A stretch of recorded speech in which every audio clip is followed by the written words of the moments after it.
The meeting in St. Petersburg brought together four influential leaders at a moment when regional stability, security, and shifting geopolitical alignments are under intense scrutiny. Vladimir Putin, Nikol Pashinyan, Ilham Aliyev, and Alexander Lukashenko sat at the same table, not just for protocol, but for discussions that could shape the future balance of power in the South Caucasus and the wider Eurasian region.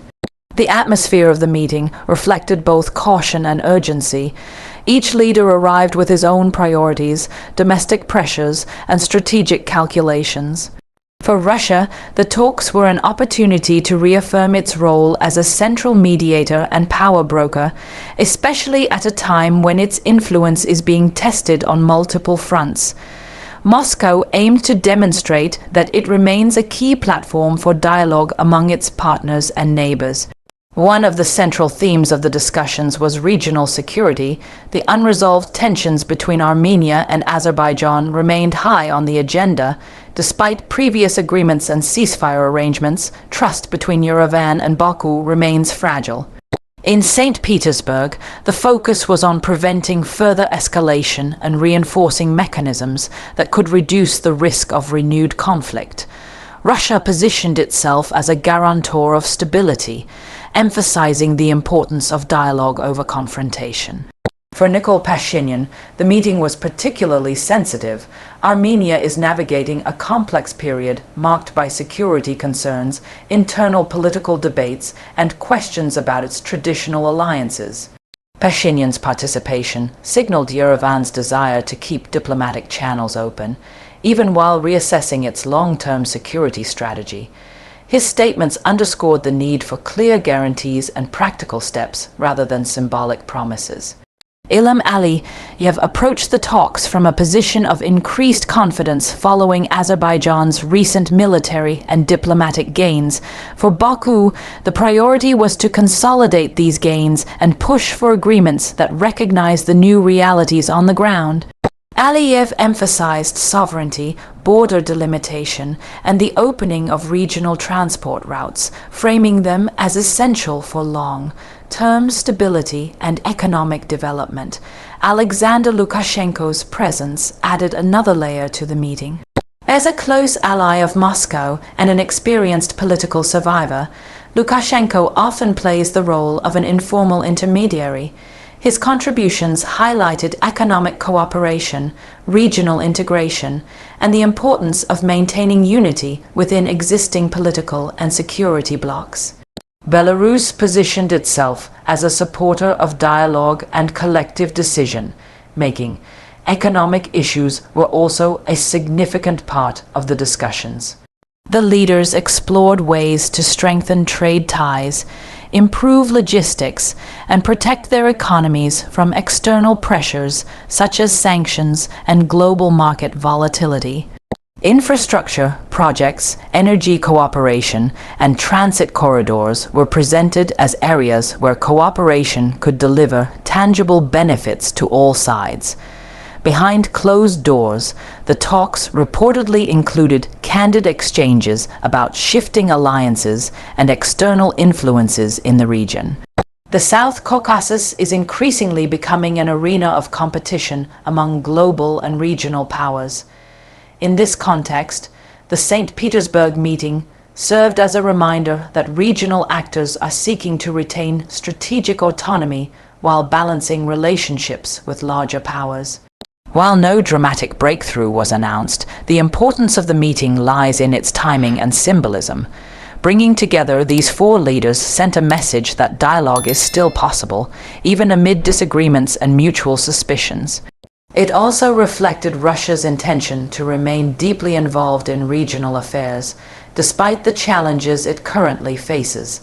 The outcomes of the meeting are likely to unfold gradually rather than immediately.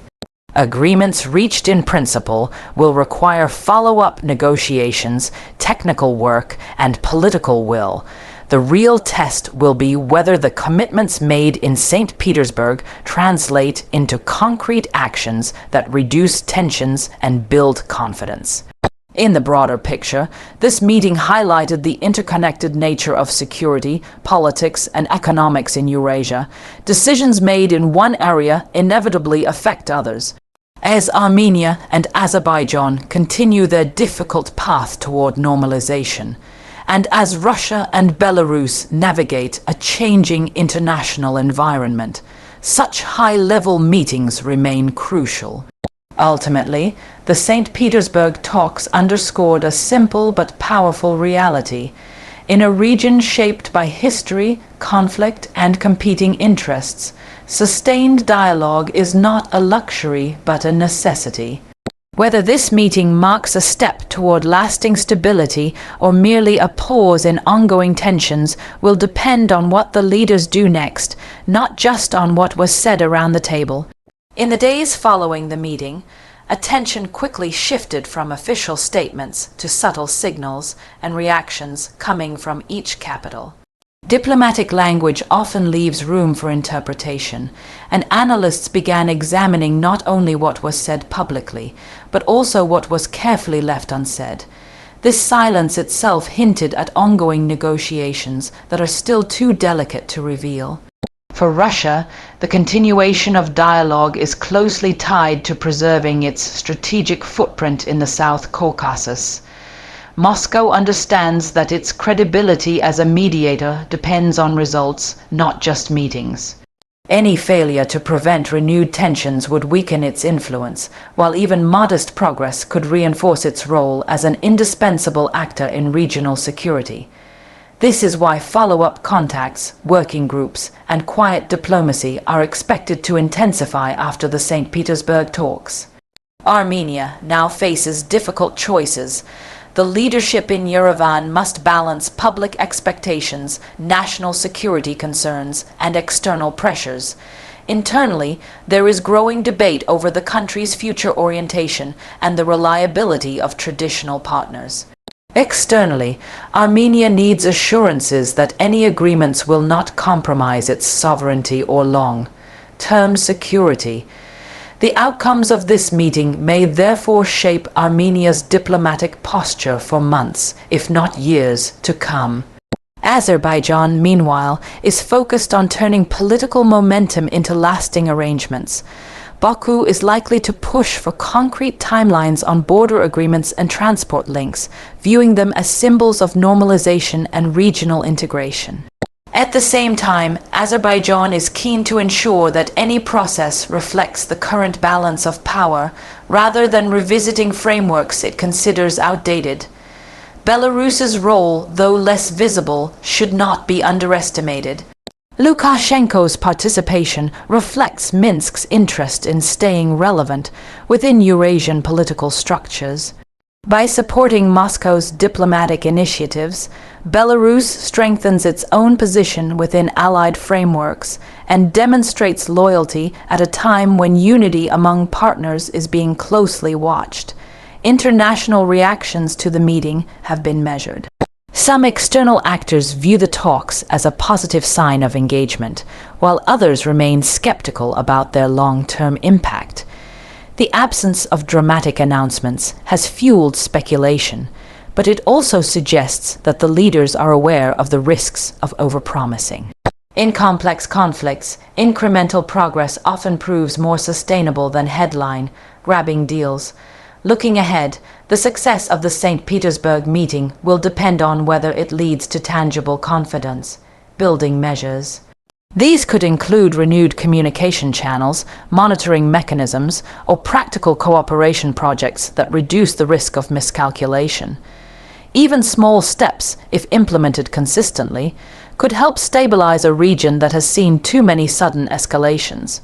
The meeting also reflects a broader trend in regional diplomacy, the preference for direct, leader-level engagement during times of uncertainty. When institutions are strained and trust is limited, personal diplomacy becomes a key tool. In St. Petersburg, this personal dimension was clearly on display, with each leader seeking to protect national interests while avoiding open confrontation. As time passes, the true significance of this gathering will become clearer. It may be remembered as a turning point that quietly reshaped regional dynamics, or as one of many attempts to manage an uneasy status quo.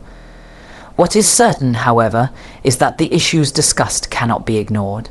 The future of regional stability, economic cooperation, and political alignment remains closely tied to the choices made by these leaders. For now, the meeting stands as a reminder that even in an era of growing polarization, dialogue continues behind closed doors. The challenge ahead is transforming that dialogue into durable solutions that go beyond words and create a foundation for lasting peace and cooperation in the region.